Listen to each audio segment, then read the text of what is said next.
It was the worst sell-off in Wall Street history, and tonight we're tracking where your dollars are now, what it all means for your 401k, and what you can expect when the markets open tomorrow.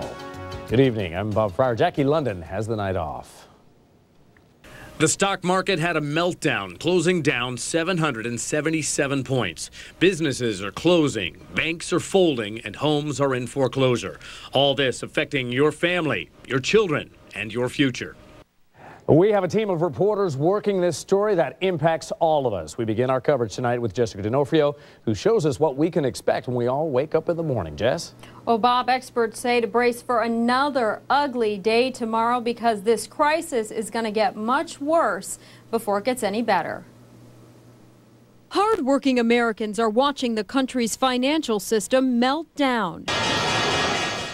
Today's unprecedented stock market crash, along with a failed plan to bail out Wall Street, has people scared as to what will happen next. Bailout seemed like it was going to be a solution, and now it's not. And so where does that leave us? You know, what does that do? Rick Fogelsong, a professor of politics at Rollins College, expects the nation to fall into a deeper hole tomorrow. My guess is that the markets will continue to slide. Frankly, I think what's happened here is we have a financial crisis that's created a political crisis. The problem? It's an election year, and an overwhelming amount of voters do not support the bailout, mainly because taxpayer dollars would go to fund the $700 billion plan. I think people have to have some indication that things are going to get worse in order for them to be willing to pay the price of supporting this bill. The bailout rescue bill died on Capitol Hill today, inciting a blame game between Democrats and Republicans, and still no agreement.